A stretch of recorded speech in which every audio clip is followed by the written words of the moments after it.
ಪಾತ್ರೆಯಲ್ಲಿ ಉಪ್ಪಿಟ್ಟು ಮಾಡ್ತಾ ಇದ್ದೀನಿ. ಮೊದಲಿಗೆ ನಾನು ಬಿಸಿ ನೀರನ್ನ ಇಟ್ಕೊಂಡಿದ್ದೀನಿ. ನೀರು ಕುದಿ ಬಂದ ಮೇಲೆ ಅದಕ್ಕೆ ಅಕ್ಕಿ ಶಾವಿಗೆನ ಸೇರಿಸ್ತಿದ್ದೀನಿ. ಸ್ವಲ್ಪ ಸಾಲ್ಟ್ ಹಾಕೋತಾ ಇದ್ದೀನಿ. ಒಂದು 3 ಮಿನಿಟ್ಸ್ ಅದು ನೀರಲ್ಲಿ ಬೆಂದ ಮೇಲೆ ಅದನ್ನು ಫಿಲ್ಟರ್ ಮಾಡ್ಕೊಂಡಿದ್ದೀನಿ. ಅದು ಉದ್ರುದ್ರಾಗಿ ಬರುತ್ತೆ. ನೆಕ್ಸ್ಟು ಒಗ್ಗರಣೆಗೆ ಎಣ್ಣೆ, ಸಾಸಿವೆ,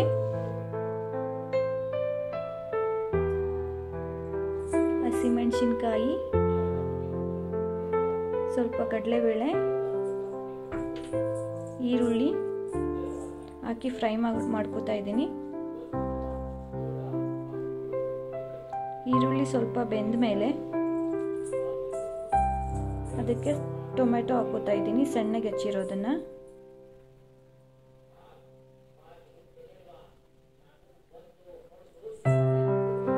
ಟೊಮೆಟೊ ಚೆನ್ನಾಗಿ ಬೆಂದ ಮೇಲೆ ಅದಕ್ಕೆ ಕ್ಯಾರೆಟ್ ಮತ್ತೆ ಬೀನಿಸ್ ಸಣ್ಣದಾಗಿ ಹೆಚ್ಕೊಂಡಿರೋದನ್ನ ಹಾಕಿದ್ದೀನಿ. ಇದೆಲ್ಲ ಒಗ್ಗರಣೆಯಲ್ಲೇ ಬೇಯಬೇಕು. ಬೇಗ ಬೇಯಲಿ ಅಂತ ನಾನು ಸ್ವಲ್ಪ ಸಾಲ್ಟ್